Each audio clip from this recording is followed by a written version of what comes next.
ওসমান হাদি চেয়েছিল এই দেশের মানুষের জন্য গণতন্ত্র প্রতিষ্ঠিত হোক। আপনারাই আগামী দিন দেশকে নেতৃত্ব দিবেন, দেশকে গড়ে তুলবেন। এই দায়িত্ব তরুণ প্রজন্মের সদস্যদেরকে আজ গ্রহণ করতে হবে। 24-এর আন্দোলনের এক সাহসী প্রজন্মের এক সাহসী সদস্য ওসমান হাদিকে হত্যা করা হয়েছে। ওসমান হাদি শহীদ হয়েছে। প্রিয় ভাই বোনেরা, ওসমান হাদি চেয়েছিল এই দেশের মানুষের জন্য গণতন্ত্র প্রতিষ্ঠিত হোক, এই দেশের মানুষের গণতান্ত্রিক অধিকার প্রতিষ্ঠিত হোক, এই দেশের মানুষ তাদের গণতান্ত্রিক এবং অর্থনৈতিক অধিকার ফিরে পাক।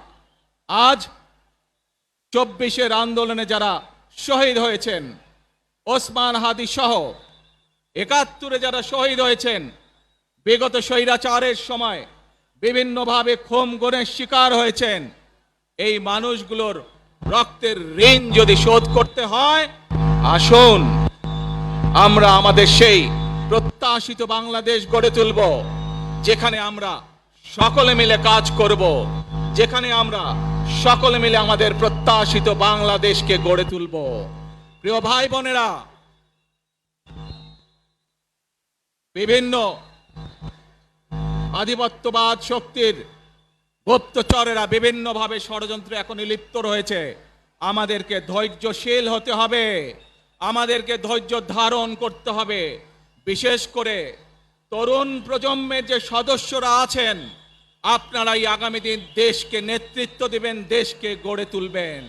এই দায়িত্ব তরুণ প্রজন্মের সদস্যদেরকে আজ গ্রহণ করতে হবে, যাতে করে এই দেশকে আমরা সুন্দরভাবে গড়ে তুলতে পারি। শক্ত ভিত্তির উপরে, গণতান্ত্রিক ভিত্তি, শক্তিশালী অর্থনৈতিক ভিত্তির উপরে যাতে এই দেশকে আমরা গড়ে তুলতে পারি। দেশে দেশে সবার সাথে দ্য নিউজ।